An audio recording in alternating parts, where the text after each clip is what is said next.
You wake up in a white room. There's nothing around but pure white. Welcome to white space. There's nothing to do here except use a computer that barely works, talk to a cat that just gives you vague hints, look at your journal full of terrifying drawings that you've made to cope, or stare at a door, being too afraid to actually step out of it. The irrational fear of the outside gives you no real options. You travel around white space, finding a knife.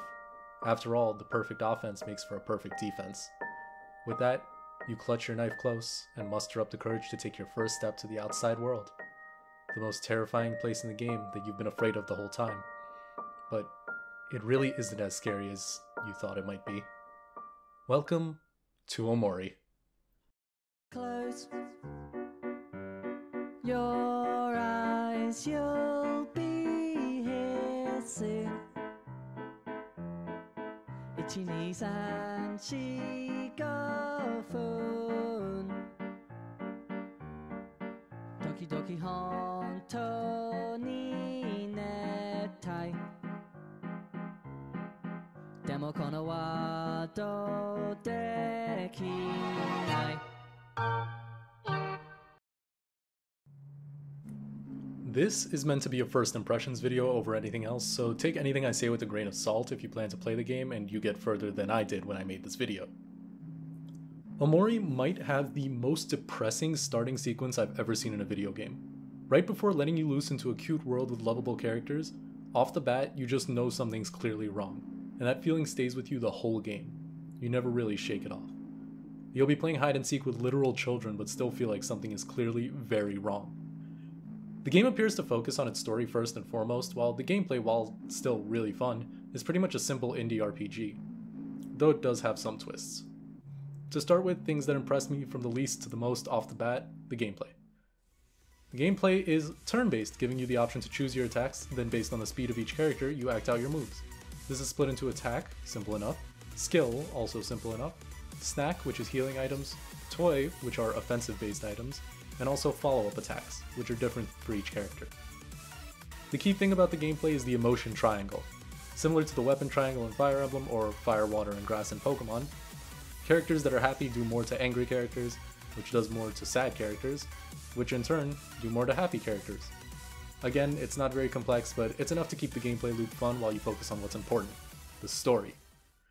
Don't go into this game expecting Undertale, because apparently every Earthbound-inspired RPG is supposed to be Undertale-related.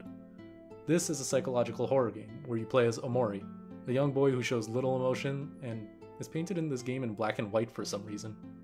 The little emotion he does show just feels unsettling, and he's always a bit off, using a knife to fight while everyone else uses simple household items or stuff you'd see a kid holding, like a baseball bat, a ball, or a frying pan.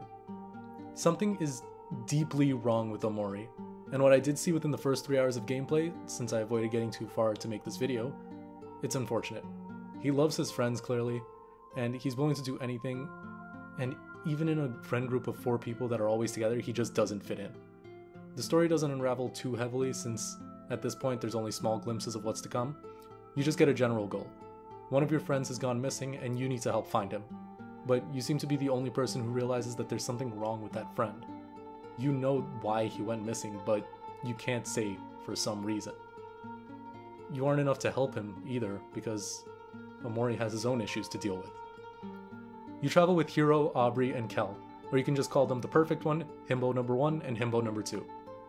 They all have pretty much one-note personalities and are essentially just basic RPG party members that are accessories to a silent protagonist, which the game essentially focuses on. The game can still be pretty unnerving and it's best played blind, so that's all I can really tell you story-wise. Just play it yourself if the game looks interesting enough to you. Speaking of looks, the appearance of the game is absolutely wonderful. The game's drawn in this cutesy style that looks like a kid's drawing, though clearly a pretty talented kid because I probably couldn't replicate it. In battles, enemies can range from being drawn in this kind of colored pencil, cute design, to being an absolutely terrifying amalgamation of random images. Again, I'm trying to avoid showing you too much because I think this game is amazing so far. Mother 3 is one of my favorite games of all time, and I just love good, non-cheap horror, and I think so far, this game has balanced that perfectly. But what am I to know, since apparently this is a very long game, 15 to 25 hours per playthrough, and that just does not normally happen with indie games. They usually range from 5 to 10. Overall, a small part of the way through the game, I can already recommend it. I wanted to make this video early on for the sole reason of being able to make a video about this game, while being able to enjoy it and play it as much as I want without having to worry about editing in the future. Thanks for watching, guys. Please try the game out. This is the type of content that I want to lean into towards the future while continuing what I've been doing so far. If you liked the video, drop a like. If you want to see more like this, subscribe. Have a great day and or night, guys, and remember, there's always a way out.